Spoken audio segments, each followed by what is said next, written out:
All right, क्या हाल चाल चल रहे हैं। आज तो भाई बहुत ही मजा आने वाला है। 1 घंटा बैठ जाओ, इतना सही मजा आएगा, मैं बता रहा हूं आपको।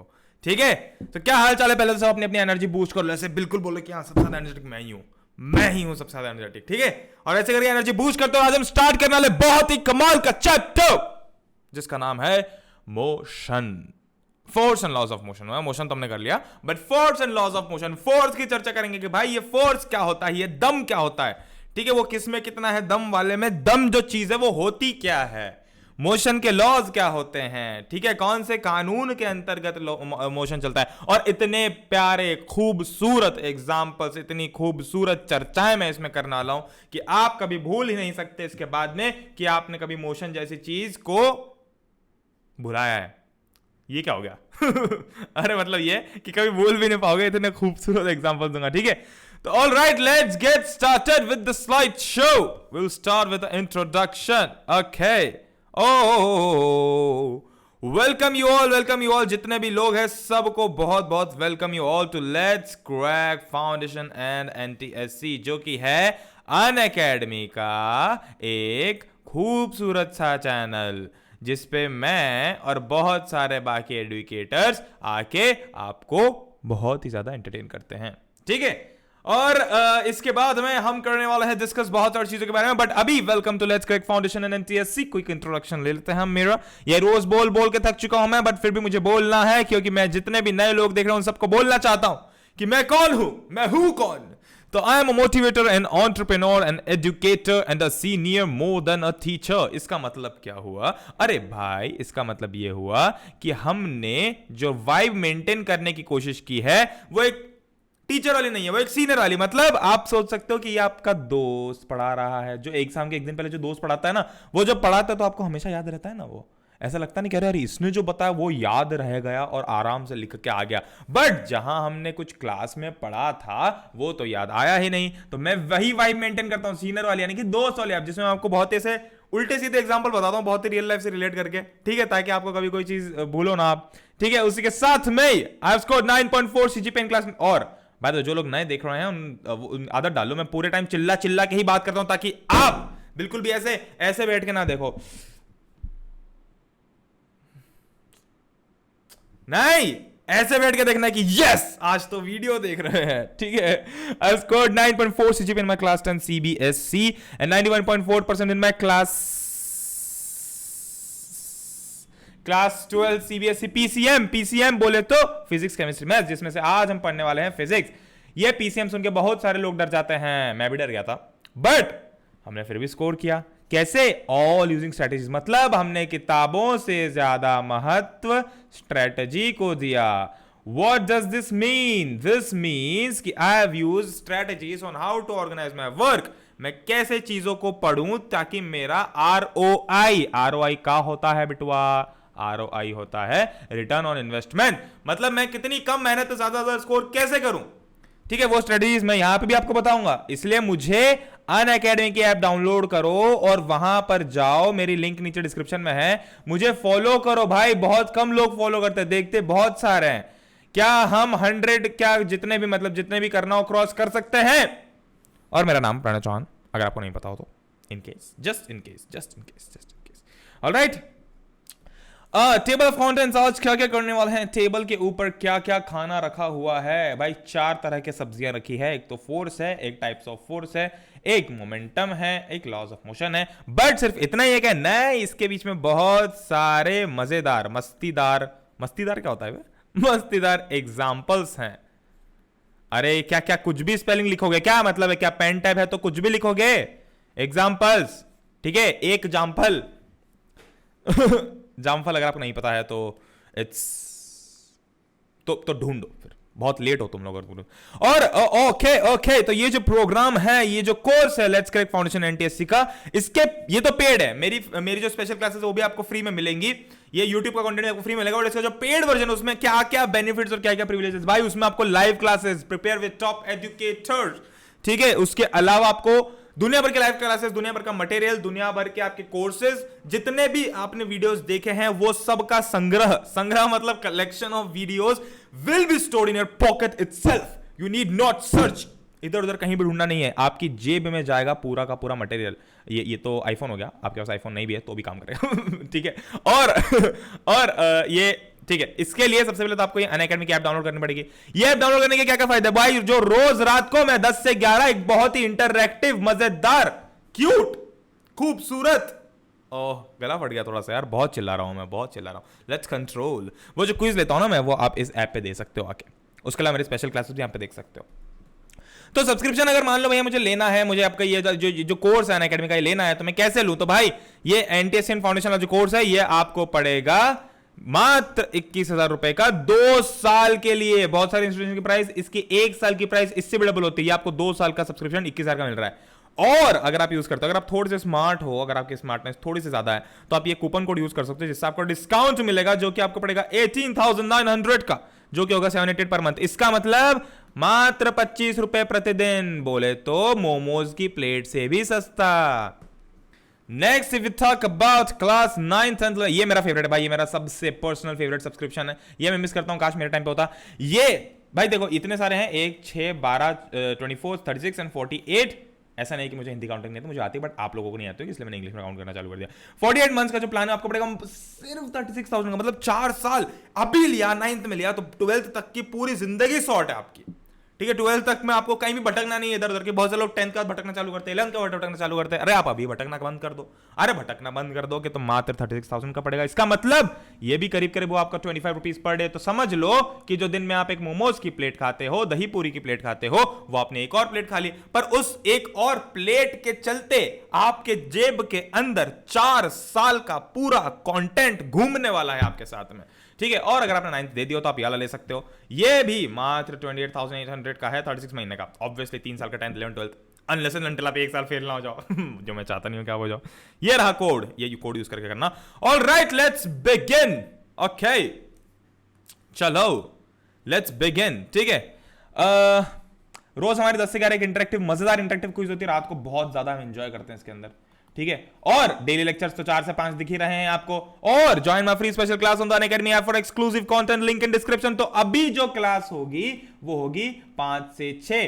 कल से मैं क्लास को शिफ्ट कर दूंगा 7 to 8। मैं पूरा ट्राई करूंगा, वो आपको कल की वीडियो में मिल जाएगा। तो अभी की जो क्लास है 5 to 6 वाली, उसके डिस्क्रिप्शन में लिंक है, यानी कि अभी जो आप 4 से 5 देख रहे हो, तो अभी 5 to 6 जो नई क्लास है वो चालू हो चुकी है ऑलरेडी, ठीक है। तो 5 से 6 बजे आ जाना। वहां हम क्या करने वाले हैं भाई, मैं स्पेशल क्लासेस पे क्या कराता हूं, मैं करवाता हूं एनसीईआरटी का एक एक क्वेश्चन सॉल्व। मतलब जो सबसे इंपॉर्टेंट बुक है ना, जहां से क्वेश्चन डायरेक्टली उठ के आते हैं, आपको बोल देंगे कि एनसीईआरटी सॉल्व करो। अरे मैं सिर्फ बोलता नहीं हूं, आप आओ मेरे पास, साथ में बैठ के एनसीईआरटी सॉल्व करोगे और फील भी नहीं कि 1 घंटा कैसे निकल जाएगा, और 1 घंटे में एनसीईआरटी निपटा देंगे। चलो let's start with force and laws of motion, ठीक है। अभी हम इसको बहुत ही ज्यादा बेसिक और बहुत ज्यादा खूबसूरती से पढ़ना है। तो पहले तो सिट बैक रिलैक्स, क्योंकि अभी मैं कुछ भी लिखवाने ऐसा नोट करने ऐसी चीज नहीं दे रहा हूं, ठीक है। अभी आपको बस सुनना है और ध्यान से सुनना है,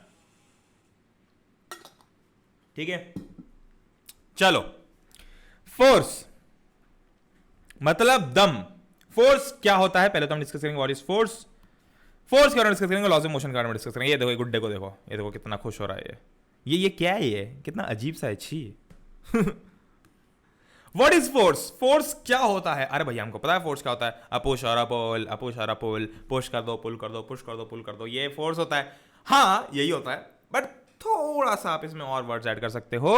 द पुश और pull on an object with mass, वैसे तो हर ऑब्जेक्ट पे मास होता है, that causes it to change its velocity या change its state of rest और मोशन, ठीक है। मतलब ये हुआ कि ये बॉटल है, मतलब ये बॉटल तो कैसे है, देखो ये दिख रही है, अभी दिख रही है बॉटल, इसको देखो। अभी क्या कर रहा हूं मैं, ये ऐसी कैसी है। अब मान लो मुझे इसको इधर से इधर लेके आना है, तो मुझे क्या करना पड़ेगा, इसके ऊपर फोर्स अप्लाई करना पड़ेगा। फोर्स कैसे अप्लाई करूंगा मैं, ऐसे हाथ से ऐसे जोर से नहीं मारूंगा वरना टूट जाएगी और मम्मी चल जाएगी फालतू में। तो ऐसे करेंगे ऐसे करेंगे ऐसे करेंगे ऐसे करेंगे, मस्त जारी इधर से उधर चल रहा है, सब कुछ चल रहा है भाई। दुनिया की हर चीज मैं आपको बीच बीच में पता है स्क्रीन से बाहर भी निकालता हूँ, स्क्रीन से बाहर निकाल के आपको थोड़ी दुनिया से रिलेट करके बताता हूँ कि भाई दुनिया में इसकी क्या इंपॉर्टेंस है। हर चीज सिर्फ फोर्स से चल रही है, सिर्फ और सिर्फ फोर्स से चल रही है। आपको जो जीवन है वो बायोलॉजिकल फोर्स से चल रहा है, ठीक है। फोर्स ऑफ अट्रैक्शन होता है, ठीक है, फोर्स ऑफ अट्रैक्शन होता है। और कौन कौन सा फोर्स होता है भाई, यूनिवर्सल फोर्स है। यूनिवर्सल फोर्स से सारी चीजें गवर्न हो रही है। ये जो हम बोलते हैं ना कर्मा, ये सब क्या है? ये सब एक तरह के फोर्स हैं, प्लेनेटरी फोर्सेस के कारण तो हमारा अर्थ जो है वो रिवॉल्व हो रहा है सही से, ठीक है। लाइट सब चीजें फोर्स है भाई, सब चीजें फोर्स। अगर आप देखो ना तो कोई ऐसी चीज नहीं है जो कि फोर्स नहीं है। मैं बोल पा रहा हूं, ये भी फोर्स का ही एक अंजाम है, एक इसका एक एग्जाम्पल है, या एक आउटकम है फोर्स का, ठीक है। तो हर चीज फोर्स है। तो क्या है? द पुश और पुल ऑन एन ऑब्जेक्ट। अरे पुश कर सकता हूं, पुल कर सकता हूं। कैसे कर सकता हूं? मान लो कि ट्रॉली को धक्का देना है तो पुश करूंगा, ट्रॉली को मेरी तरफ लाना है तो मैं पुल करूंगा, ठीक है। तो ये देखो भाई, एक फोटो दिखाते हैं हम, this photo is a trolley. ये हो सकता है कचरा गाड़ी दिख रही हो, तो जो गाना है, गाड़ी वाला आया घर से कचरा निकाल, तो गाड़ी वाला क्या कर रहा है? गाड़ी वाला घर पे कैसे आया? गाड़ी वाला गाड़ी को घर पे लेके कैसे आया? फोर्स लगा के। मान लो कि आपका घर है, तो ये गाड़ी वाला क्या किया, अपने जगह से निकला और इसने गाड़ी पे फोर्स लगाया, तभी तो गाड़ी वाला घर के सामने आया और तभी तो आप कचरा निकाल रहे हो, ठीक है। और ऐसे ही करके अगर मुझे मान लो कि मैं आगे चले गया तो मैं पीछे कैसे आऊंगा? मैं इसको पुल करूंगा, तो मैं इसको पुश और पुल दोनों कर सकता हूं। मान लो कि मुझे थोड़ा सा उठाना है, तो उठाना भी एक तरह का फोर्स है, और वापस जो ये नीचे छोड़ के आया, टकराया जमीन से, मान लो मैंने इसको उठाया और छोड़ दिया, तो जो नीचे गिरा वो भी फोर्स है। वो कौन सा फोर्स है? वो है ग्रेविटेशनल फोर्स। तभी तो जब आप कोई चीज ऊपर से नीचे फेंकते हो तो नीचे आती हो, किस फोर्स के तहत आते ग्रेविटेशनल फोर्स के तहत। तो दुनिया की हर एक चीज फोर्स है। अब वापस चले आओ स्क्रीन के अंदर, मैं तो बाहर निकाल के लिया था आपको, ठीक है। ऑल राइट, तो फोर्स लगा है, ये हमको पता कैसे चलेगा कि भैया अभी तो देखो, अभी जैसे बॉटल है, अभी क्या इस पे फोर्स लग रहा है? वैसे वेल टेक्निकली तो हाँ लग रहा है, मैं आपको बता देता हूं कैसे लग रहा है फोर्स। इस फोर्स को मैं बताता हूं, नॉर्मल फोर्स बोलता हूं। नॉर्मल फोर्स क्या होता है मैं आपको बताता हूं आगे चल के, बट आपके हिसाब से देखो, एक फोर्स तो हमेशा लग रहा है, जो कि नीचे की तरफ लगता है, जो कि ग्रेविटेशनल फोर्स होता है, जो नीचे की तरफ लगता है हमेशा, ठीक है। बट वैसे अगर हम देखें तो फोर्स से क्या क्या आउटकम होता है, मतलब व्हाट डज इट चेंज? भाई पता कैसे चलेगा कि फोर्स में, मतलब पता कैसे चलेगा कि आपने इस पर फोर्स लगा, इसको इधर उधर कर रहे हो?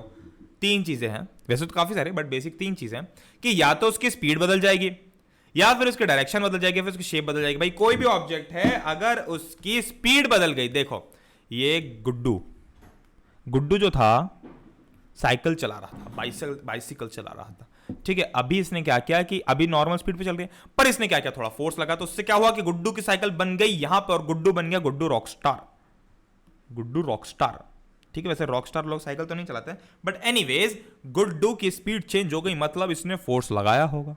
Very simple. नेक्स्ट, अरे ये भाई साहब, ये देखो, ये कौन है? ये है गिरधारी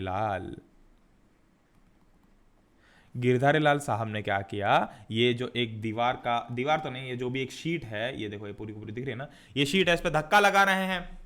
क्या चेंज हो रही है? इसकी स्पीड, एक तरह से स्पीड चेंज हो रही है इसकी, ठीक है। पहले ये स्पीड थी नहीं इसमें, पहले इसकी स्पीड 0 थी, अभी इसकी स्पीड कुछ हो जाएगी, स्पीड तो चेंज हुई ना, चेंज ऑफ स्पीड हुआ ना, मतलब फोर्स लगा। शेप, जैसे मान लो ये ट्रॉली पर भी मैं इसको डायरेक्शन भी चेंज कर सकता हूं। भाई ट्रॉली चला रहा हूं, तो अगर मुझे डायरेक्शन चेंज करनी, मान लो एक ही डायरेक्शन में चल रही, तो अगर मुझे उसको लेफ्ट में करना है तो मुझे फोर्स लगाना पड़ेगा, ऐसे खींच के उसको ऐसे करना पड़ेगा, या फिर ऐसे करना पड़ेगा, कैसे ना कैसे तो करना ही पड़ेगा। ये देखो शेप, ये जो हमारे पास बॉल होती थी ना, मस्त गुड्डे वाली बॉल आती थी, और क्या खूबसूरत बॉल होती थी वो, येलो कलर की जो आती थी, उसको मस्त ऐसे स्क्वीज करो, बड़ी सेटिस्फाइंग लगती थी वो। तो ये शेप चेंज करे, कैसे शेप चेंज हुआ? शेप चेंज हुआ फोर्स के कारण। किसके कारण? फोर्स के कारण।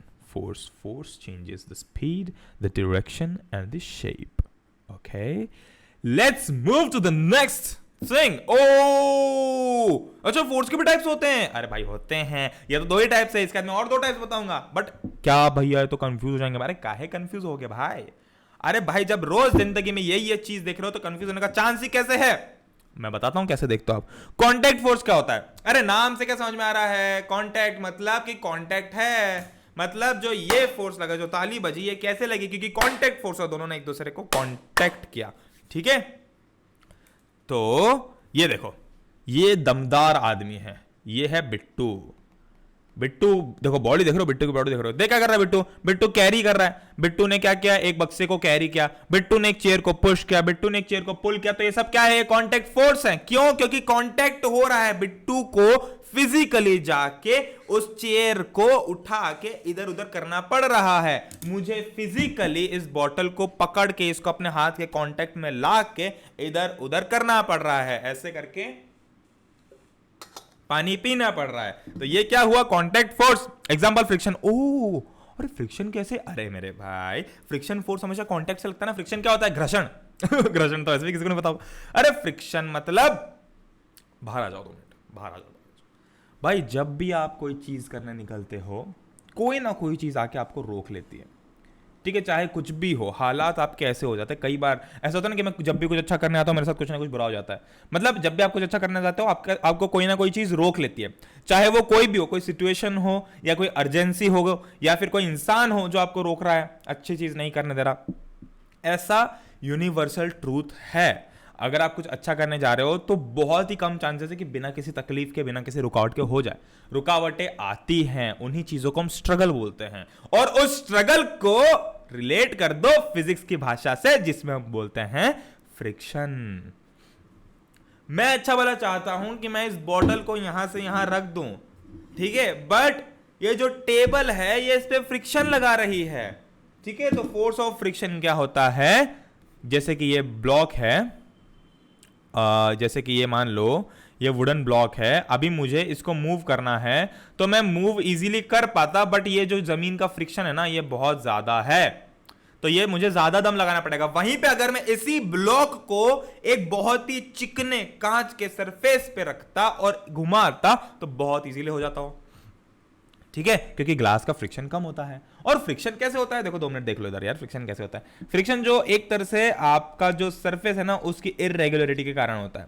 मतलब अरे कांच जो होता है उसमें बहुत ही कम इररेगुलरिटी होती है, मतलब बिल्कुल एक जैसा होता है, प्लेन, बहुत ही कम इररेगुलरिटी हर सरफेस में होती है। मतलब गड्ढे गड्ढे गड्ढे गड्ढे, मतलब ऐसे कि फ्लैट फिर गड्ढा फिर फ्लैट फिर गड्ढा फिर फ्लैट, ऐसा होता है जनरली सरफेसेस ऐसे होता है। अगर पास से देखो ना तो ऐसे कुछ टाइप के होते हैं सरफेसेस, सारे सरफेसेस थोड़े से फ्लैट रहेंगे, फिर थोड़ा सा गड्ढा रहेगा, फिर थोड़े से फ्लैट रहेंगे, फिर थोड़ा सा गड्ढा रहेगा, ऐसा हर जगह होता है। मतलब आपको दिखेगा नहीं बट ऐसा होता है। और जितने ज्यादा ये होते हैं उतना ज्यादा फ्रिक्शन होता है, ठीक है। वहीं पर अगर आप ग्लास की बात करो तो ग्लास में बहुत ही कम ऐसा होता है, इरेगुलरिटीज बहुत ही कम होती है, इसलिए उसका फ्रिक्शन बहुत कम होता है, ठीक है। तो ये हो गया फ्रिक्शन। ये तो मैंने अभी आपको नहीं बताना था बट फिर मैंने बता दिया, कोई बात नहीं भाई। ज्ञान में ऐसे बोलते बोलते एंटरटेनमेंट के साथ में अगर ज्ञान में कोई चीज घुस रही है तो घुसा लो। और अगर थोड़ा बहुत ज्ञान आपको पसंद आता तो यार थोड़ा सपोर्ट भी कर सकते हो, ठीक है। ऐप पे जाके फॉलो भी कर सकते हो, डिस्क्रिप्शन में लिंक भी छोड़ रखा है मैंने, सब कुछ दे रखा है आपको। किसी चीज की कमी छोड़ी है क्या कभी? नॉन कॉन्टेक्ट फोर्स, अरे भैया नॉन कॉन्टेक्ट फोर्स कैसे लगेगा? अरे जब मैं किसी चीज को टच ही नहीं कर रहा हूं, मैंने इस बॉटल को टच नहीं किया, तो क्या मैं सुपरमैन हूं क्या कि इसके ऊपर ऐसे करके कुछ ना कुछ चेंज करके इसको उठा लूंगा? नहीं, हम नहीं करते। वो बहुत सारी चीजें होती है अलग अलग चीजें करने के लिए। जैसे एक चीज होती है मैग्नेटिक फोर्स। मैग्नेटिक फोर्स जो होता है वो नॉन कांटेक्ट फोर्स होता है, मतलब कि बिना कांटेक्ट के भी मैग्नेट जो अट्रैक्ट कर रही है ना चीजों को, अरे चुंबक चीजों को चिपका रही है ना बिना कोई कांटेक्ट के, ठीक है, तो वो नॉन कांटेक्ट फोर्स हो गया। हाँ, हम इंसान भली हर चीज में ऐसे नॉन कांटेक्ट फोर्स लगा सकते हैं, मैं ऐसे बिना कांटेक्ट के इसको ऐसे उठा नहीं सकता, जादू जैसे, ठीक है। कभी किसी दिन अगर मैंने जादू सीख लिया तो वो भी आपको बताऊंगा, don't worry. But magnetic force हो गया। इलेक्ट्रोस्टैटिक फोर्स हो गया, ये क्या होता है? ये वैसे आप लोगों को है नहीं अभी, बट इलेक्ट्रोस्टैटिक फोर्स होता है जो चार्ज वाला जो सिस्टम होता है ना, जब भी हम चार्ज है इधर से उधर जाता है, इधर से उधर, तो इलेक्ट्रोस्टैटिक फोर्स होता है। जैसे कि ओ देखो, बाहर आ जाओ बाहर आ जाओ बाहर आ जाओ। जैसे कि आपने वो ट्राई किया कभी, वो कंघी होती है हमारी जिससे हम बाल वो करते हैं, ठीक है।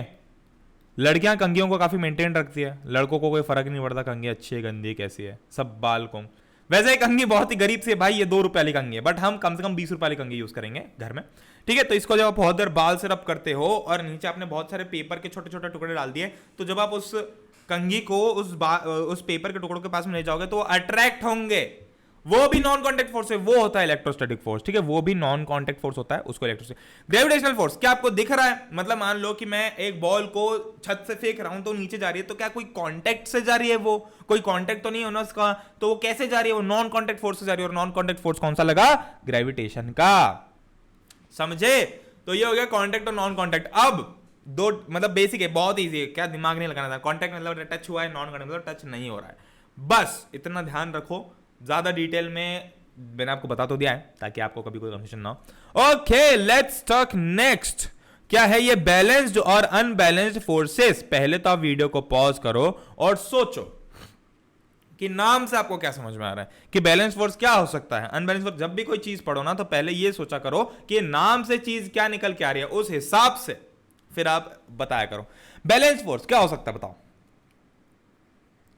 अरे बैलेंस फोर्स क्या हो सकता है? जिसमें बैलेंस हो, बैलेंस मतलब रिचार्ज वाला नहीं कि आप सिम में जाके रिचार्ज डालो और बोलो कि इसमें बैलेंस फोर्स से रिचार्ज आ गया। अरे भाई ऐसा नहीं होता, ठीक है। बैलेंस फोर्स वो होते हैं जो कि बैलेंस्ड होते हैं। क्वेश्चन है पेपर में, व्हाट आर बैलेंस फोर्सेस, आप लिखना the force that are balanced are called balanced forces. ये मत लिख के आना वरना जूते पड़ेंगे, थोड़ा अच्छा जूते पड़ेंगे। चलो चलो, ओ गला बैठ रहा है मेरा। मैं अपना गला नहीं बैठा सकता, मुझे मेरी आवाज बहुत पसंद है।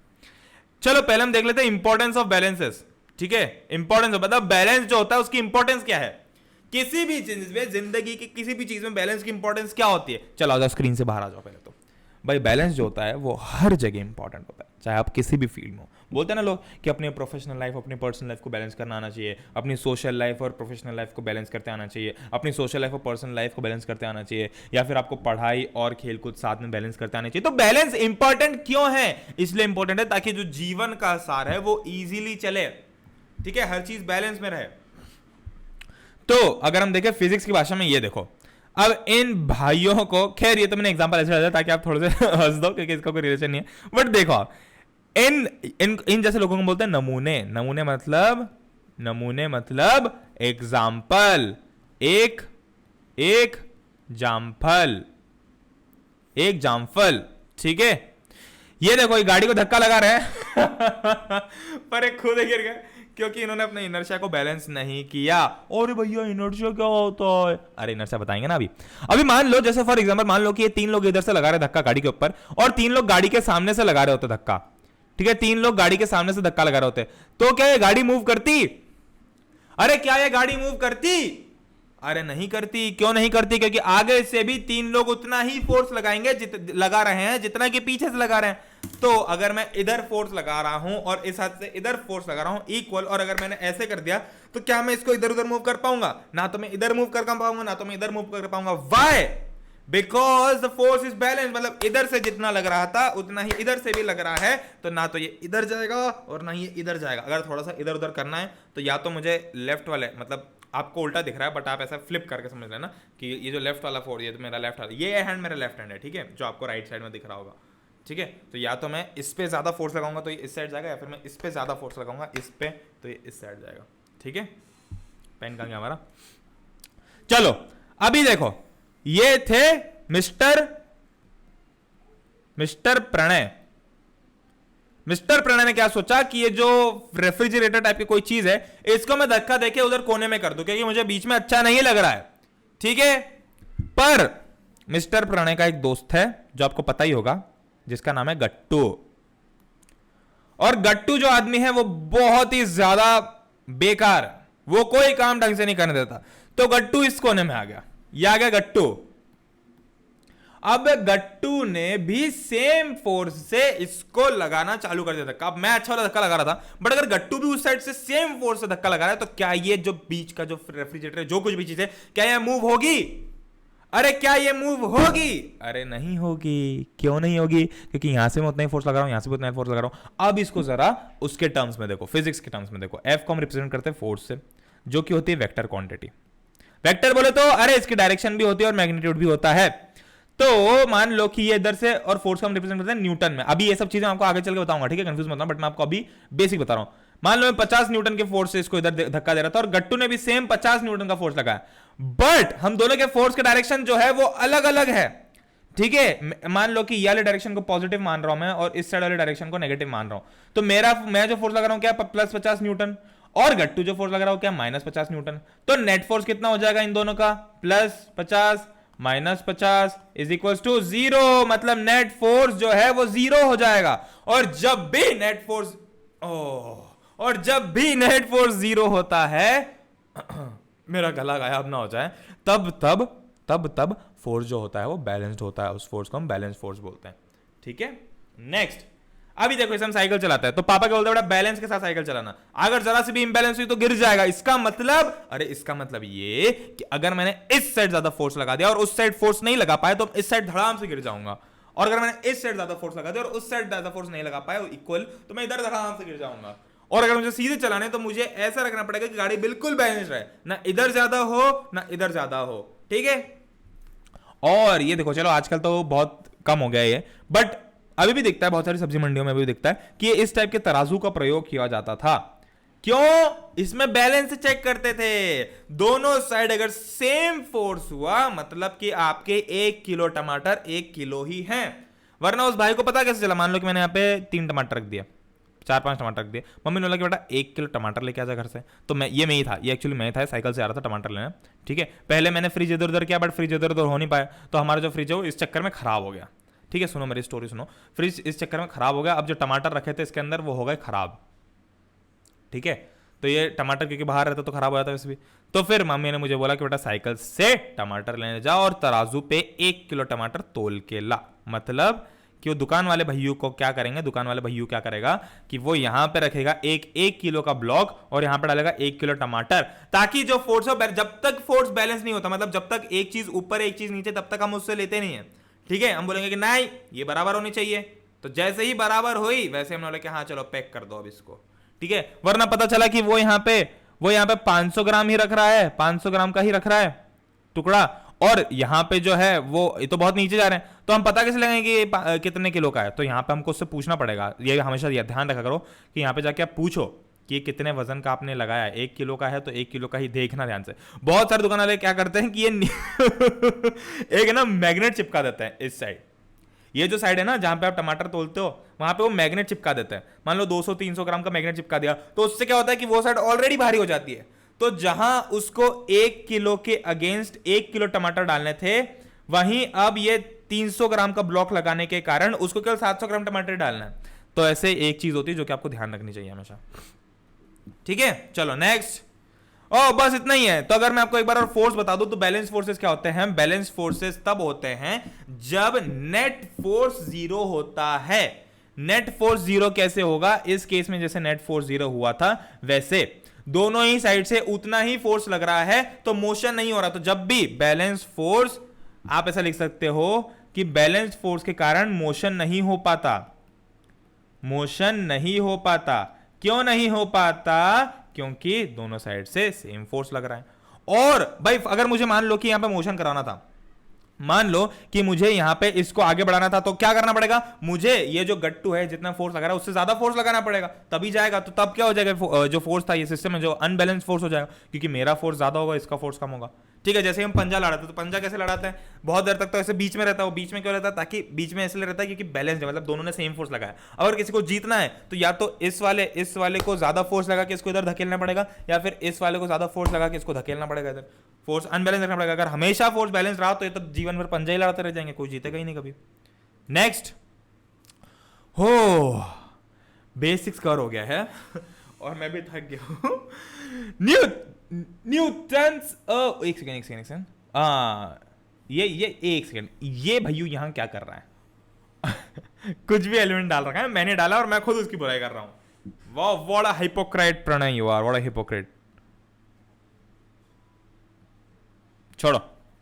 न्यूटन्स लॉज ऑफ मोशन 3, मतलब ये 3 यहां है ऐसा एज्यूम कर लो कि 3 न्यूटन, नहीं, न्यूटन्स 3 लॉज ऑफ मोशन। हाँ ये ज्यादा सुंदर लग रहा है। Newton's 3 laws of motion, Nutan भैया के 3 कानून। नूतन कौन है? Nutan is Newton. Newton is called Nutan in Hindi. एक किताब भी होती थी पहले नूतन नाम की, सीबीएसई की, ठीक है। चलो पहले तो देख लो, पहले तो समझ लो कि 3 लॉज ऑफ मोशन है क्या। बेसिकली लॉज ऑफ मोशन की जरूरत क्या पड़ी? देखो जितने भी चीजें जितने भी फोर्स लग रहे हैं, अभी जो मैंने आपको बताया फोर्स है सब, इन सब को लॉ, मतलब ये हम पता कैसे लगाएंगे कि भाई सही काम हो रहा है नहीं हो रहा है, या फिर मान लो कि हमको कोई कंडीशन निकाल के देनी है कि भाई बता दो कि क्या ये ऐसा हो पाएगा ऐसा नहीं हो पाएगा।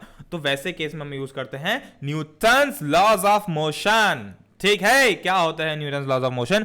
पहले तो मैं आपको तीनों के तीनों एक साथ बता देता हूं, डेफिनेशन बिल्कुल अभी याद कर लो। उसके बाद तो भाई बिल्कुल खूबसूरती समझाऊंगा इसे, एक से एक एग्जांपल है, एक से एक जीआईएफ है, ठीक है। चलो हो, ये देखो, रीड करो इसको एक बार, पहले वीडियो पॉज करो और रीड करो। क्या रीड करोगे? रीड कुछ ऐसा करोगे, हाँ रीड कुछ ऐसा करोगे कि न्यूटन का फर्स्ट लॉ क्या बोला? An object remains in a state of rest और of uniform motion in a straight line unless compelled to a change by state by an change unless compelled to change the state by an applied force. In other words, दूसरे शब्दों में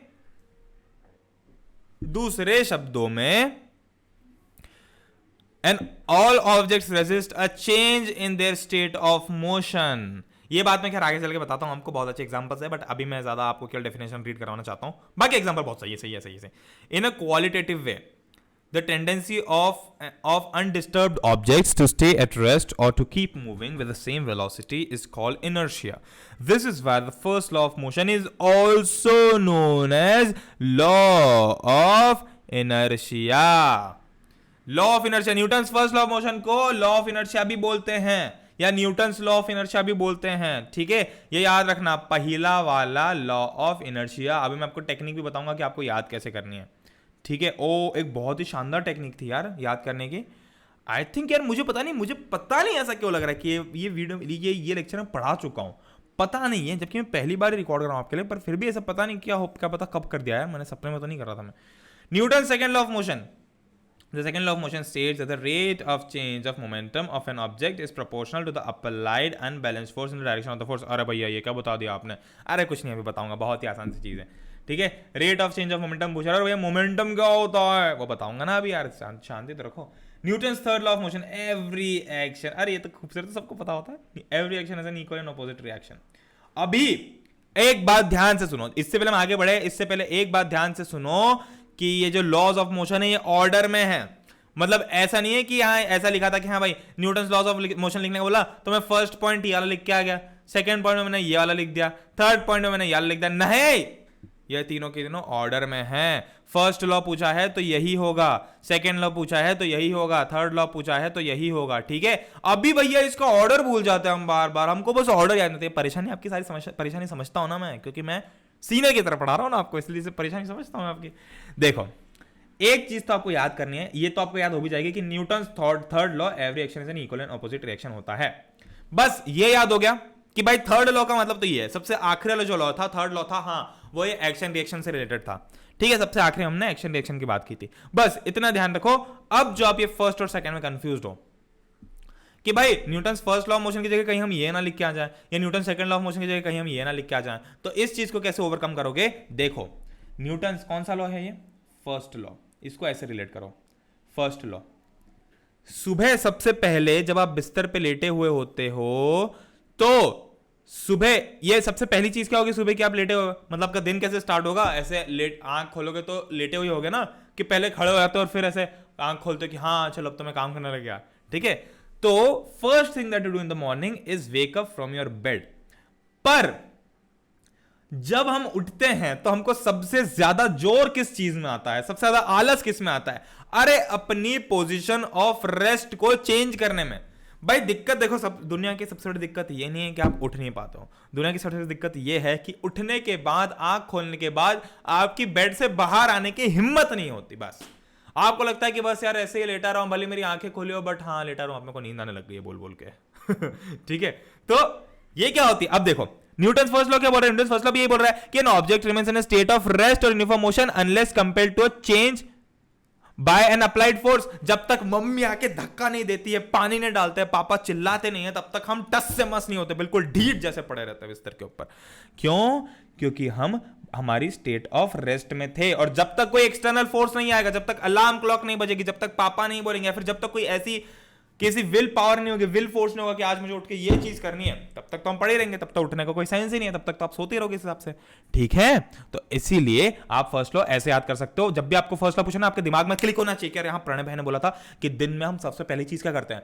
हाँ उठने से struggle करते हैं। उठने से स्ट्रगल करते ये क्या चीज हुई? अच्छा मैं रेस्ट में था तो मैं रेस्ट में रहना चाहता हूँ।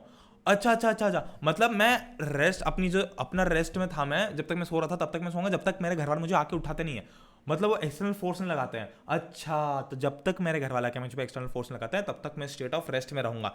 तो यहां से जो आप दिन में पहली चीज, भाई मैं जो बता रहा हूं ना आपको, मैं ये मेरी जो यूएसपी है वो यही है, मैं यही चाहता हूं कि मैं हर चीज को आपके लाइफ कंसेप्ट से रिलेट कर दूं, रिलेट विथ लाइफ, हर चीज को। और वैसे ये जो चैप्टर है मुझे पर्सनली इतना पसंद इसीलिए है क्योंकि इसका हर एक कंसेप्ट कोई भी इसका कंसेप्ट ऐसा नहीं है जो कि आपके रियल लाइफ से रिलेटेड नहीं है, सब आप देख सकते हो अपने आसपास होते हुए। तो बस आपको याद कैसे करना है, न्यूटन्स फर्स्ट लॉ, मतलब first thing you do in the morning, मतलब बिस्तर से उठना। क्या करते हो उसमें सबसे ज्यादा आप स्टेट ऑफ रेस्ट में होते हो, एक्सटर्नल फोर्स जब तक नहीं लगता तो उठते नहीं हो। बस आपको पता चल गया कि फर्स्ट लॉ ये था। अब बस आपको मतलब अभी जो मैं आपको एक कंफ्यूजन क्लियर कर रहा हूँ तब करा रहा हूँ जब आपको डेफिनेशन याद है, बट आपको ये नहीं पता है कि ये डेफिनेशन फर्स्ट लॉ की है सेकंड लॉ की है, ठीक है। तो ये जब आप याद कर लोगे कि फर्स्ट लॉ की डेफिनेशन तो यही है कि वो स्टेट ऑफ रेस्ट वाली, थर्ड लॉ तो आपको याद था ही सही, तो सेकंड लॉ तो आपको वैसे भी पता चल जाएगा कि सेकंड लॉ याद है, ठीक है। तो ऐसे आप एटलीस्ट कभी ऑर्डर में कंफ्यूज नहीं होगे कि भाई पहले कौन सा था और दूसरा कौन सा है। नेक्स्ट, अरे एक सेकेंड एक सेकंड, शैडो आ रही है ना हल्की सी, हाँ ये देखो। नेक्स्ट, ओ अब हम स्टार्ट करने वाले हैं बहुत ही ब्रह्मास्त्र सी वस्तु जिसको बोलते हैं न्यूटन्स फर्स्ट लॉ। पहले तो मैं आपको बता दिया कि क्या था बेसिक डेफिनेशन, अब हम वापस, अब भूल जाओ डेफिनेशन क्या थी, वो तो मैंने बता दिया कि आपको तो याद होना चाहिए, बट अब भूल जाओ डेफिनेशन क्या थी। अब मैं आपको बेसिक से बताता हूं कैसे, देखो। An object remains in a state of rest or of uniform motion in a straight line unless an external unbalanced force is applied to it। मतलब ये इसको रिलेट करो अपनी जिंदगी के साथ में कि जब तक हम स्टेट ऑफ रेस्ट में हैं तब तक हम वहीं रहेंगे। यार मुझे फिर से ऐसा नॉस्टैल्जिया आ रहा है कि मैं ये पढ़ा चुका हूं, क्या मैं ये पढ़ा चुका हूं? एनीवेज कोई फर्क नहीं पड़ता क्योंकि अभी हम थोड़ा डिटेल में डिस्कस कर रहे हैं चीजों को। तो an object remains in the state of rest or of uniform motion in a straight line unless an external unbalanced force is applied to it। समझो मेरी बात। पहले तो मैंने आपको सोने वाला एग्जांपल बता दिया कि जब आप रेस्ट में होते हो, जब आप सो रहे होते हो, तो आप रेस्ट में ही रहना चाहोगे जब तक आपके ऊपर कोई एक्सटर्नल अनबैलेंस्ड फोर्स अप्लाई नहीं करता। दूसरी बात, जब आप यूनिफॉर्म मोशन में हो, अभी भूल जाओ यूनिफॉर्म मोशन स्ट्रेट लाइन वाला फंडा भूल जाओ, ठीक है, वो हम डिस्कस करते हैं। बट अभी बेसिक, स्क्रीन से बाहर आओ, पहले तो बाहर आओ, स्क्रीन से बाहर आओ, मैं आपको बेसिक कंसेप्ट समझाता हूं। बेसिक कंसेप्ट क्या है? बेसिक कंसेप्ट ये बोल रहा है कि uniform motion an object tends to remain in uniform motion, मतलब कि मैं अगर यूनिफॉर्म मोशन में हूं तो मैं यूनिफॉर्म मोशन में रहना ही पसंद करूंगा। कैसे? जैसे कि मान लो मैं दोस्तों के साथ बाहर घूम रहा हूं, ठीक है, 5 बज गई, 6 बज गई, 7 बज गई, 8 बज गई, मैं घूम रहा हूं, मुझे कोई दिक्कत नहीं, मुझे घूमना है, मुझे यूनिफॉर्म मोशन में रहना है, मुझे मजा आ रहा है घूमने में। पर जब तक मेरे ऊपर घर वालों का फोन नहीं आता कि बेटा घर आ जाओ, ठीक है, बहुत देर हो गई है, या फिर घर आ जाओ, अभी तुमको बताते हैं, ठीक है, वो फोन पे नहीं डांटेंगे, वो बोलेंगे बेटा घर पे आओ, फिर हम बात की बात करते हैं, ठीक है। तो जब तक कोई एक्सटर्नल फोर्स, मेरे घर वाले मुझ पर एक्सटर्नल फोर्स नहीं लगाते फोन लगा कि बेटा घर पे आ जा, तब तक क्या मैं जाऊंगा? नहीं जाऊंगा। क्यों? क्योंकि मुझे यूनिफॉर्म मोशन में रहने में मजा आ रहा है, ठीक है। यही चीज है, बस यही जीवन से रिलेटेड है न्यूटन का फर्स्ट लॉ। न्यूटन का first law, that is an object remains in a state of rest और of uniform motion in a straight line. Uniform motion in a straight line मतलब यूनिफॉर्म मोशन क्या होता है? Uniform motion क्या होता है? जब वेलोसिटी कांस्टेंट होती है। अरे ये कहां पहुंच गए हम? ये कहां? हाँ, अरे वेलोसिटी जब कांस्टेंट होती है, ठीक है, और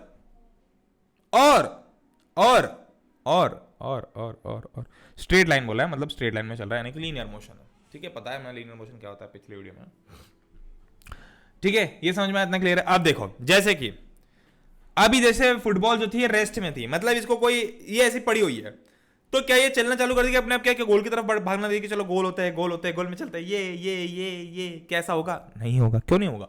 क्योंकि जब तक मैं इस पर एक एक्सटर्नल फोर्स न लगाऊं, जब तक मैं अपने जूते से इसको, मेरी ड्राइंग बहुत ही गंदी है, ओहो अच्छी बन गई बे, अच्छी बन गई। हाँ, जब तक मैं अपने जूते से, अब दूसरा पैर कैसे आएगा यहाँ पे?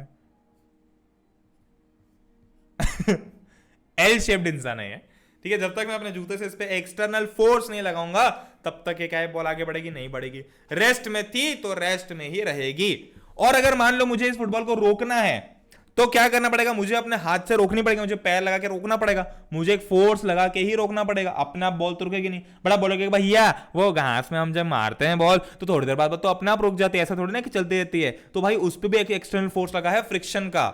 जो ग्राउंड है ना, वो बॉल पे फ्रिक्शन का फोर्स लगा रहा है, तब जाके वो बॉल रुक रही है। अदरवाइज वो बॉल कभी भी नहीं रुकती, इसलिए फ्रिक्शन इतना इंपॉर्टेंट है। अगर समझो फ्रिक्शन नहीं होता जीवन के अंदर तो आप क्या करते हैं, हम फ्रिक्शन के ना कुछ भी नहीं कर पाते, लिटरली मैं बताऊं आपको, कुछ भी नहीं कर पाते, ना आप चल पाते, ना आप बैठ पाते। चल कैसे नहीं पाते, क्योंकि देखो जब आप चल रहे हो, इमेजिन करो 2 मिनट खड़े हो जाओ जहां भी हो,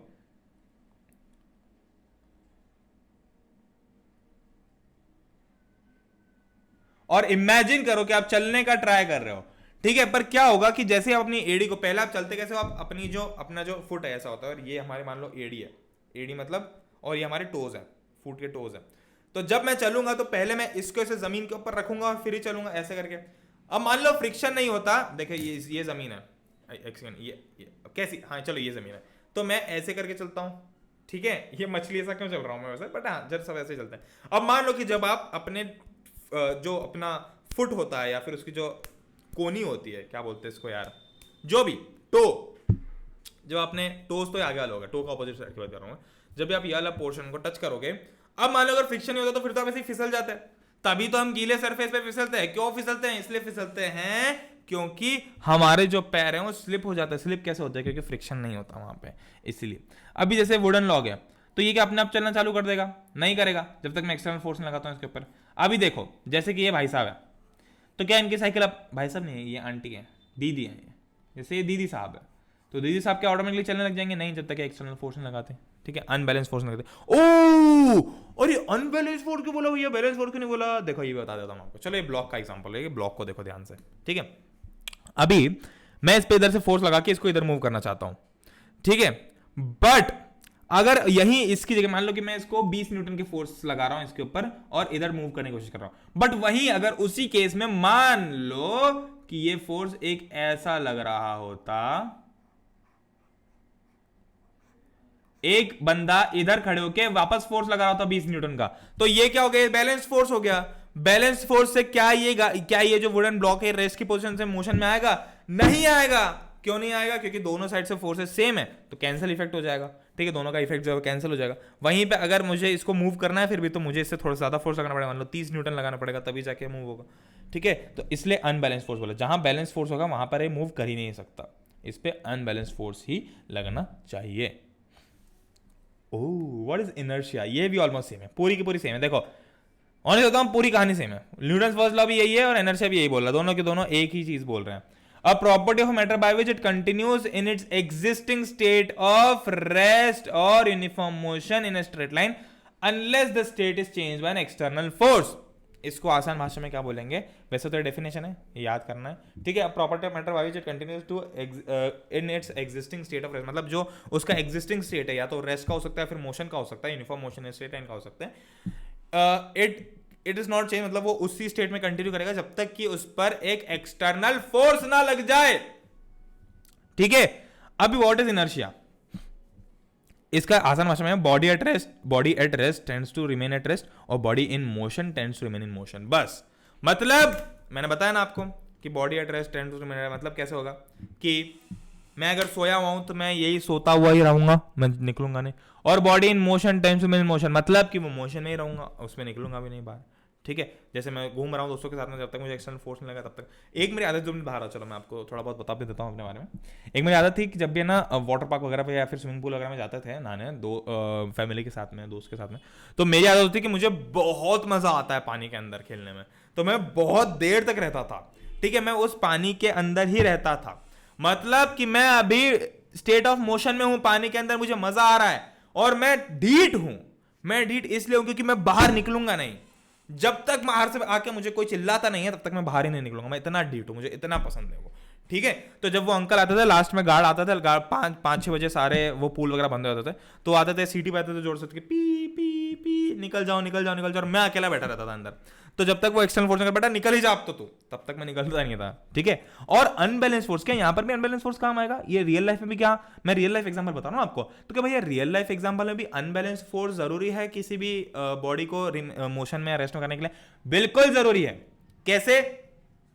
मान लो ये रेस्ट वाली कंडीशन है कि मैं सो रहा था, अब मैं बिस्तर पे लेटा हूं और मुझे नींद में हूं, मुझे ना हिलना ही नहीं, वहां से मुझे बस रेस्ट में रहना है, रेस्ट पोजीशन में रहना है। तो मान लो कि पापा आके मुझे बोले कि उठना पड़ेगा, पर सेम इंटेंसिटी से मतलब ऐसा होता है ना कि कई बार हम बता पाते कि यार पापा ज्यादा जोर से बोल रहे हैं, मम्मी ज्यादा जोर से बोल रही है, फिर सेम टाइम पे मम्मी भी मुझे बोल रही है कि बेटा कोई बात नहीं, सो जा, वैसे भी संडे है तो कोई बात नहीं, सोते रहे, ठीक है। अब क्या होगा अब क्या होगा, दोनों सेम इंटेंसिटी से बोल रहे हैं। अब ऐसा तो है नहीं कि मैं किसी एक की बात सुनूंगा, किसी एक की नहीं सुनूंगा, ठीक है। दोनों अगर सेम इंटेंसिटी से बोल रहे हैं तो दोनों की बराबर सुनूंगा। पापा बोल रहे कि उठ, मम्मी बोल रही कि सोते रहे। पापा बोल रहे कि उठ जा, मम्मी बोल रही कि सोते जा। पापा बोल रहे कि उठना ही पड़ेगा, पापा बोलेंगे बेटा नहीं तो सोते ही रहे। मम्मी बोल रही कि बेटा तो सोते ही रहे। तो मैं क्या करूंगा, मैं कहा था, मैं तो अपनी रेस्ट की पोजीशन में था ना पहले से, ठीक है, मैं तो अपनी रेस्ट की पोजीशन में था। मैं क्या बोलूंगा उनको कि एक काम करो, पहले तुम दोनों अपना सॉर्ट कर लो, तुम्हारा जो भी फाइनल हो मुझे आके बता देना, मैं आपके हिसाब से उठ जाऊंगा या सो जाऊंगा। तो क्या किया मैंने, बैलेंस फोर्स था यहाँ पे, पापा भी उतना ही फोर्स लगा रहे हैं और मम्मी भी उतना ही फोर्स लगा, बस मम्मी ऑपोजिट डायरेक्शन में फोर्स लगा रही है, ठीक है। पापा पॉजिटिव डायरेक्शन में फोर्स लग रहा है, पापा मेरे को उठाने की कोशिश कर रहे हैं और मम्मी मुझे सुलाने की कोशिश कर रही है, दोनों पॉजिटिव नेगेटिव। तो क्या हो जाएगा, कैंसिल हो जाएगा। तो मैं क्या करूंगा, मैं वहीं का ही पड़ा रहूंगा, फिर भी मैं उठूंगा ही नहीं। मैं बोलूंगा कि पहले तुम दोनों अपना सॉर्ट कर लो, जिसका भी ज्यादा होता है मुझे आके बता देना। सेम होता है मोशन के केस में, ठीक है। मान लो एक दोस्त बोल रहा है कि चल पार्टी करने, मोशन केस में मान लो एक दोस्त बोल रहा है कि यार चल, जैसे स्विमिंग पूल का एग्जांपल है, तो मान लो एक दोस्त बोल रहा है कि चल बाहर आजा पानी के, अब चलना है घर, और दूसरा दोस्त बोल रहा है कि नहीं तो पानी के अंदर ही बैठे रहे, ठीक है, तो जो वहां मजा आ रहा था वहीं पर है। दोनों दोस्त जो है उन दोनों की सेम, मतलब मेरे दोनों से सेम दोस्ती है तो मैं दोनों के सेम सुनूंगा, ठीक है। तो दोनों में से दोनों का बैलेंस फोर्स हो गया, एक चाह रहा है कि मैं बाहर आ जाऊं, एक चाह रहा हूं कि मैं अंदर हूं। तो मैं क्या बोलूंगा, मैं भाई पहले तुम सॉर्ट कर लो, तुम्हारा हो जाए तो बता देना, मैं यहां पे हूं तब तक, ठीक है, मैं कहीं नहीं जा रहा हूं यहां से, ठीक है। अब ये देखो, इनर्शिया जो होता है तीन टाइप का होता है, inertia of rest, inertia of motion और inertia of direction. Inertia of rest, देखो इनर्शिया ऑफ रेस्ट क्या होगा, सिंपल है भाई, नाम से क्या समझ में आ रहा है। अरे इनर्शिया क्या था, a body at rest tend to remain rest, तो इनर्शिया ऑफ रेस्ट क्या हो जाएगा, यार जो फर्स्ट पॉइंट है इनर्शिया ऑफ रेस्ट हो जाएगा, a body at rest tends to remain at rest. तो देखो इस एग्जांपल में ये भाई साहब जो है इनको ऊपर से फेंक दिया नीचे, ये फेंक है, ये नीचे की साइड, अभी 2 मिनट याद करो, 2 मिनट याद करो, अभी भूल जाओ, ये भूल जाओ, इनर्शिया भूल जाओ। ये किस फोर्स से नीचे आ रहे हैं जरा याद करके बताओ, कौन सा, ग्रेविटेशनल फोर्स, ठीक है। मैं आपको बीच में रिवाइज भी करता हूं, क्या ग्रेविटेशनल फोर्स एक कांटेक्ट फोर्स है, नहीं, ये एक नॉन कांटेक्ट फोर्स है, ठीक है। क्या ग्रेविटेशनल फोर्स एक बैलेंस्ड फोर्स है, नहीं, ये एक अनबैलेंस्ड फोर्स है, ठीक है। चलो अब वापस आते हैं इनर्शिया पे। अभी देखो ये जो पत्ते थे, ये जो जाली थी, इसके ऊपर जो पत्ते थे ये रेस्ट पे थे, पर जैसे इन भाई साहब ने इस पूरी जाली को मूव किया तो क्या पत्ते एकदम से नीचे चले गए, नहीं, वो थोड़ी देर के लिए वहीं रहे। देखो ध्यान से देखो, ये पत्ते थोड़ी देर के लिए वहीं रहेंगे, ये देखो ये देखो देखो देखो देखो देखो, ये देखो यही है ना अभी थोड़ी देर के लिए पत्ते। ऐसा क्यों, क्योंकि वो रेस्ट में थे, वो रेस्ट में ही रहेंगे, वो they will tend to remain at rest, ठीक है। जो इनर्शिया है वो इंस्टेंटली ऐसे ही लगेगा कि वो थोड़ी देर तक रेस्ट पर रहने की कोशिश करेंगे, उसके बाद में उनका जो वो स्टेट है वो चेंज होगा, ठीक है। जैसे कि थोड़ी देर के लिए, ऐसे नहीं कि कभी चेंज होगा कि हमेशा भैया हवा में रहते रहेंगे कि नहीं नहीं नहीं नहीं, थोड़ी देर के लिए, क्योंकि वो 10 to रिमेन, मतलब वो कोशिश ही कर रहा है यहां पे रहे, बट वो रह सकता है कि यहां पे नहीं रह सकता, क्योंकि उसको धरती माता नीचे बुला ही लेगी, ठीक है। ये हो गया रेस्ट का।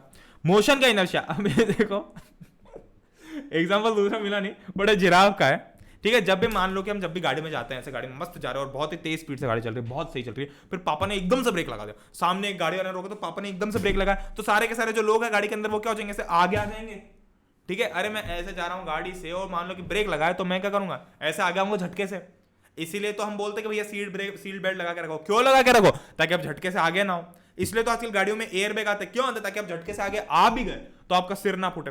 गाड़ी वालों ने आगे एयर बैग क्यों लगाए, पीछे सिर पे एयरबैग क्यों नहीं लगाए, अरे गाड़ी वाले समझदार है, गाड़ी वाले बेवकूफ नहीं है, गाड़ी बनाने वाले समझदार है, उनको पता है कि इनर्शिया ऑफ मोशन, मतलब गाड़ी जब आगे बढ़ेगी और एकदम से ब्रेक लगेगा तो सब लोग आगे की तरफ ही जाएंगे, ठीक है। उनको पता है कि पीछे की तरफ कोई नहीं जाएगा। कभी आपने देखा कि बहुत तेज स्पीड में गाड़ी चल रही है, ब्रेक लगा और आप पीछे की तरफ जा रहे हो बड़ी बेवकूफी हो गई है ठीक है।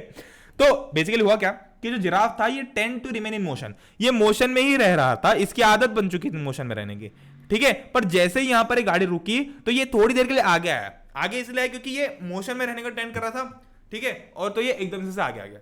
इनर्शिया ऑफ रेस्ट भी आप ऐसे बोल सकते हो, जब गाड़ी जो रहती है जब वो बंद रहती है और एकदम से गाड़ी स्टार्ट करती है, एकदम से बस वाले ट्रेन वाला जब ट्रेन स्टार्ट होती है एकदम से, तो चुक चुक चुक चुक चुक, जब एकदम से स्टार्ट होती है तो हम सब ऐसे पीछे आ जाते हैं, हल्के हल्के सब ऐसे ऐसे हिलते रहता है ठीक है। तो इनर्शिया मोशन, इनर्शिया डायरेक्शन मतलब कि ये चीज सेम डायरेक्शन के साथ भी फॉलो होती है।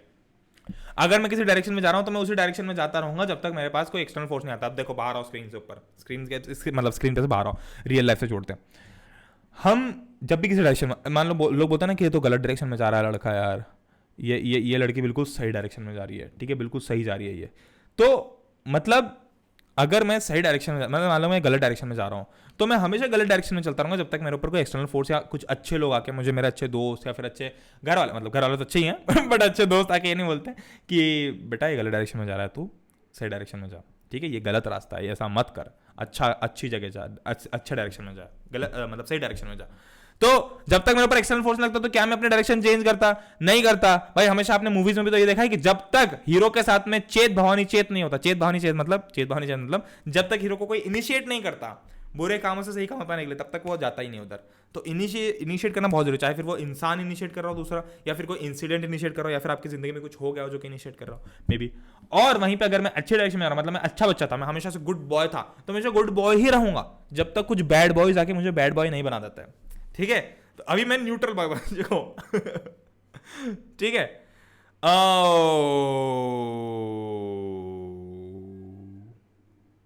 मोमेंटम भाई, ये इस एक स्लाइड में आपका मोमेंटम इतनी खूबसूरती से कंप्लीट करवा दूंगा मैं। मोमेंटम क्या होता है देखो, बेसिकली अभी हमको न्यूटन सेकंड लॉ पढ़ना है, इसके बाद में डायरेक्ट न्यूटन सेकंड लॉ है, पर न्यूटन सेकंड लॉ पढ़ने के लिए हमको एक टर्म पढ़ना पड़ेगा, मोमेंटम। मोमेंटम क्या है? मोमेंटम कुछ भी नहीं है, मोमेंटम बस एक चीज है। मोमेंटम खुद एक चीज है, मतलब मोमेंटम का कोई ऐसा पर्टिकुलर डेफिनेशन नहीं है, बट मोमेंटम बेसिकली क्या है, कोई बॉडी मूव कर रही होती है, मान लो मैं दौड़ रहा हूं तो मेरे पास एक मोमेंटम रहेगा, ठीक है, मेरे पास एक मोमेंटम रहेगा। जो भी चीज जिसके पास भी मास है, मतलब हर चीज के पास मास है, तो जो भी चीज एक वेलोसिटी के साथ मूव कर रही है उसके पास में एक चीज जरूर रहेगी जो कि मोमेंटम। मतलब वो चीज ऐसी नहीं किया मैं दौड़ रहा हूं तो मेरे से ऐसे हाथ में आके किया मोमेंटम कैच कर लिया, मोमेंटम लेके भाग रहा हूं मैं, नहीं, आप जो मूव कर रहे हो ना वो एक मोमेंटम कैरी कर रहे हो अपने साथ में, ठीक है। जैसे हम वाइब कैरी करते हैं ना कि भाई ये इंसान तो बहुत ही पॉजिटिव वाइब लेके आता है या नेगेटिव वाइब लेके आता है, वैसे मोमेंटम भी कैरी करके चलते हैं हमेशा, ठीक है। अभी देखो बेसिकली एक चीज याद रखो, मोमेंटम का ट्रांसफर हो सकता है, ठीक है। मैं दौड़ रहा हूं, अगर मान लो कि मैं दौड़ते दौड़ते किसी चीज में टकरा गया तो वो मेरा जो मोमेंटम है उस चीज में ट्रांसफर हो जाएगा, ठीक है। अब जैसे मान लो कि मैं किसी भारी चीज में टकरा गया तो मेरा जो मोमेंटम है इस चीज में ट्रांसफर हो जाएगा। अब अगर वो ज्यादा भारी होगी तो क्या वो चलेगी? नहीं। बट अगर वो हल्की चीज होगी, मान लो कि मैं ऐसे दौड़ रहा था, मान लो कि मैं ऐसे दौड़ रहा था, ऐसे हाथ आगे रख के, ठीक है, ऐसे मस्त स्पीड से दौड़ रहा था मैं, और एकदम से एक वुडन ब्लॉक था सामने जो हल्का था, तो अगर मैं जाऊंगा मेरा मोमेंटम उसमें ट्रांसफर हो जाएगा, तो ऐसे करके वो अपने आप आगे भागने लग जाएगा। बट वहीं अगर बहुत ज्यादा भारी एक वुडन ब्लॉक था तो क्या वो ऐसे मोमेंटम तो पूरा ट्रांसफर हो जाएगा बट वो मूव नहीं होगा। वो मूव क्यों नहीं होगा वो हम आगे डिस्कस करने वाले हैं, ठीक है, हर चीज।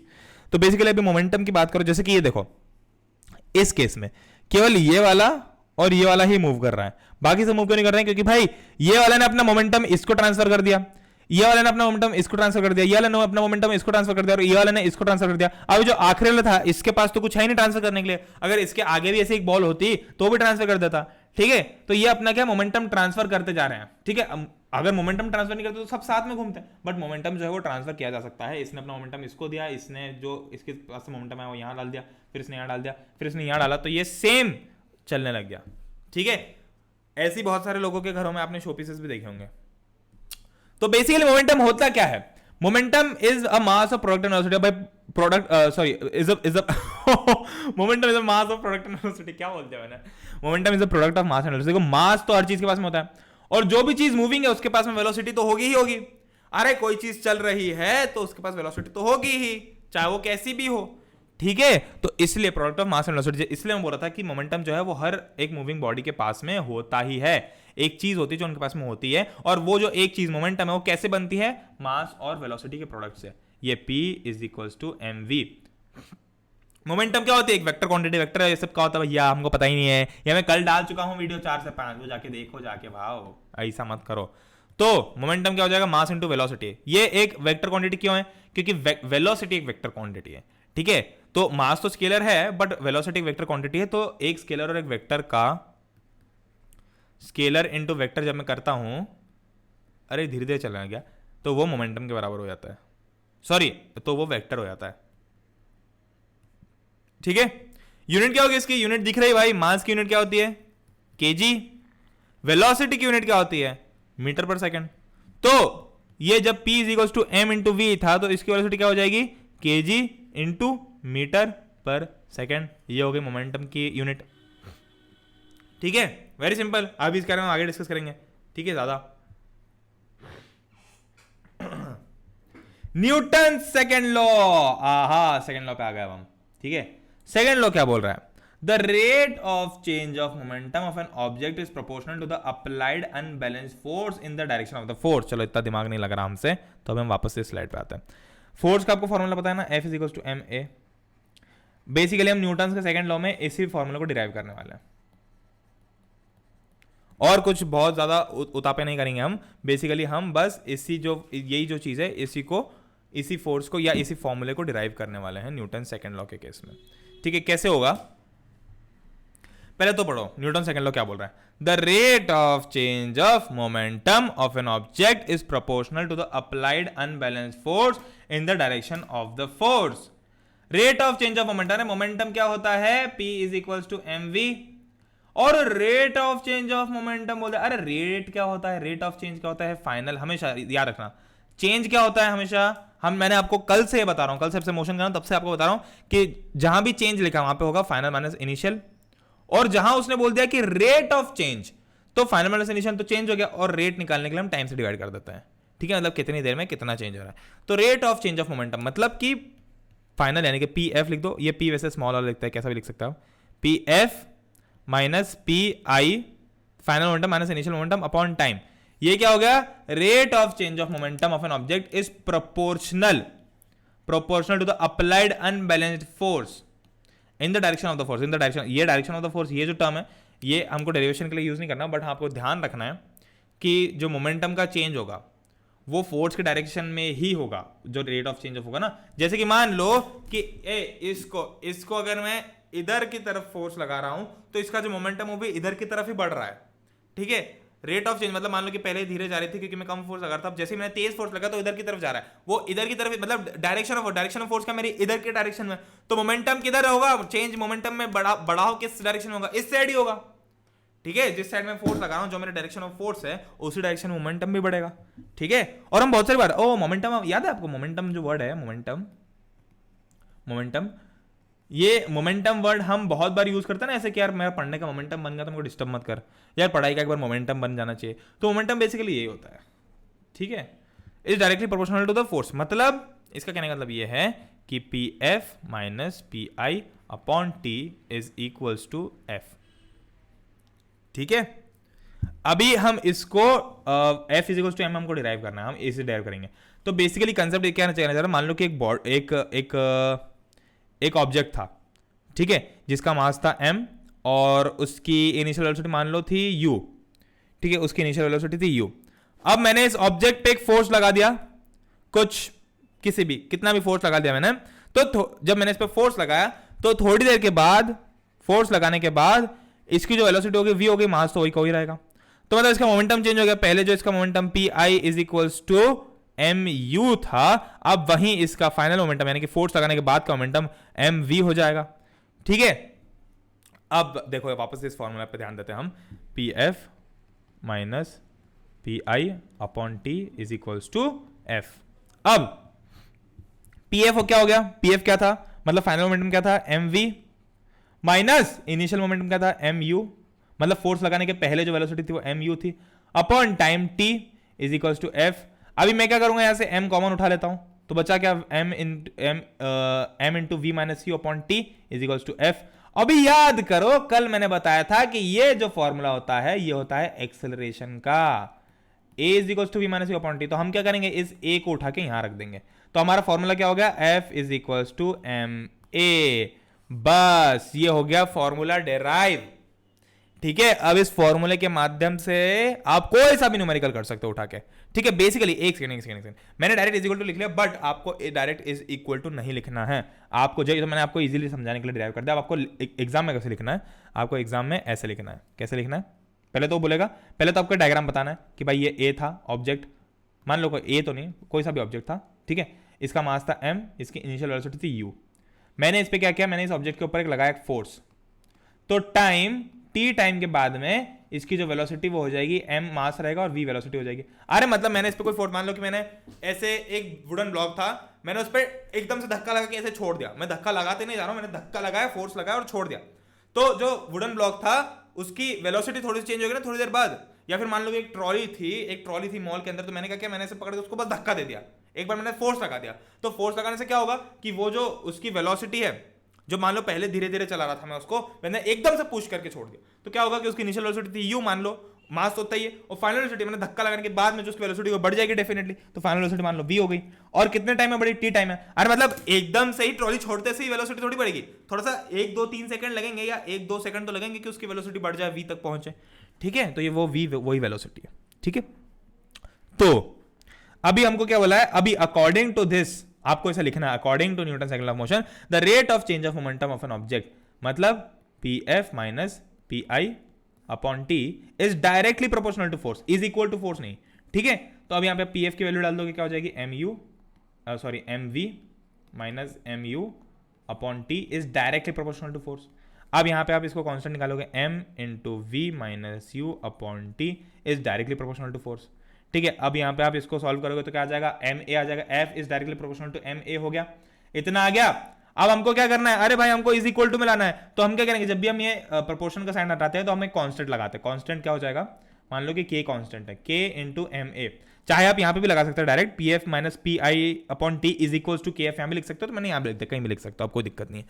अब ये हमको ये मिल गया, ये है फॉर्मूला, पर ये k की वैल्यू जो है ये न्यूटन बाबा ने ये एक्सपेरिमेंटली वेरीफाई किया। उन्होंने क्या किया, उन्होंने कहा कि चलो ठीक है, मैं 1 किलो मास के ऊपर 1 न्यूटन का फोर्स लगाऊंगा, 1 किलो मास के ऊपर 1 न्यूटन का फोर्स लगाऊंगा, तो मेरे पास, तो फिर उन्होंने क्या नोट किया कि अच्छा, जब मैं एक किलो मास के ऊपर 1 न्यूटन का फोर्स लगाता हूं, तो जो एक्सेलरेशन प्रोड्यूस होता है टी टाइम में वो होता है 1, मतलब एक्सेलरेशन की वैल्यू होती है 1 मीटर पर सेकंड स्क्वायर, ठीक है। तो ये उन्होंने एक्सपेरिमेंटली वेरीफाई किया। तो जब ये वैल्यू जब हम रखेंगे, जैसे कि 1 मान लो कि f, अब इस फॉर्मूला में रखो, वैसे तो बहुत सिंपल है, आप डायरेक्टली आप k को 1 लिख सकते हो, बट फिर भी आपने k को 1 क्यों लिखा, मैं बता देता हूं आपको कि उन्होंने क्या बोला कि जब मैं एक न्यूटन का फोर्स लगा रहा हूं, एक मतलब मास क्या है, मास है 1 kilo into 1 into acceleration a। तो अब उन्होंने देखा कि भाई ये चीज, यानी कि 1 न्यूटन फोर्स लगाने पे और 1 किलो मास यूज करने पे हमारे पास जो एक्सेलरेशन था वो 1 था, तो जब ये सारी चीजें 1 हो जाएंगी तो k की वैल्यू क्या हो जाएगी, 1 हो जाएगी ना। तो इसीलिए आप यहां से डायरेक्ट भी लिख सकते हो कि इट इज, मतलब आपको इतना लिखने की जरूरत नहीं है कि 1 न्यूटन पे 1 किलो, एक लिख सकते हो ऐसे तो, बट आपको लिखना यह है कि it is experimentally verified that k is equal to 1, k is equal to 1, direct ऐसा लिख दो। तो f लिख देना, force is equal to ma, ये हो गया आपका formula derive. Okay, I think we are above time, we are on time. अभी ये देखो, बहुत ही मैंने आपको आराम से इसलिए बताया ताकि आपका एक भी कंफ्यूजन ना हो। इसके बाद में हमारे पास बहुत सारी चीजें हैं, ठीक है, ये सारी चीजें हैं, थर्ड लॉ वगैरह हैं, मैं आपको बहुत देखो स्लाइड्स देख लो कितनी मस्त बना के रखे, ये सारी चीज बताने वाला हूं कब, कल, ठीक है। तो अभी के लिए इतना ही, 4 से 5 कल देखने को मिल जाएगा, 5 से 6 मेरी आज स्पेशल क्लास है, मतलब कि इस वीडियो के जस्ट बाद में मैं स्पेशल क्लास लूंगा, जिसमें मैंने जो अभी तक पढ़ाया है उसके एनसीईआरटी सॉल्यूशन हम करेंगे, ठीक है, एनसीईआरटी सॉल्यूशन हम करेंगे। और आपको कुछ भी सब्सक्रिप्शन लेना आप ये ले सकते हो। और अगर आप मेरी स्पेशल क्लास आप स्पेशल क्लास कैसे ज्वाइन करना है मेरी, तो डिस्क्रिप्शन में मैं लिंक दे दूंगा, यही 5 से 6 क्लास की, तो डायरेक्टली क्लिक करके आप पहुंच सकते हो। या फिर अगर आपको अगली बार जब भी मैं स्पेशल क्लास करता हूँ उसका नोटिफिकेशन चाहिए, तो मेरी प्रोफाइल की लिंक नीचे डिस्क्रिप्शन में आप मुझे जाके फॉलो कर सकते हो अनअकैडमी की ऐप के ऊपर। तो that's it, thank you so much for joining, I hope you guys really enjoy the video, ठीक है। बहुत ही मजा आएगा आपको, बहुत ही खूबसूरत से हमने समझाने की कोशिश की है। और बस इस वीडियो को इतना ही।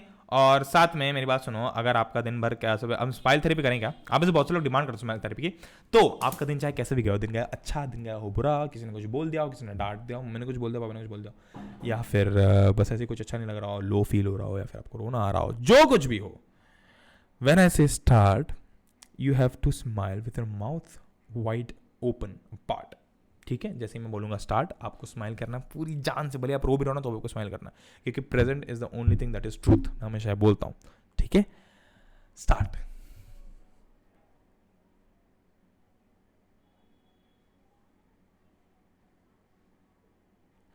Okay, I will catch you guys from 5 to 6। Thank you so much for joining in, और रात को 10 से 11 के क्विज में भी आना, ठीक है। Good bye.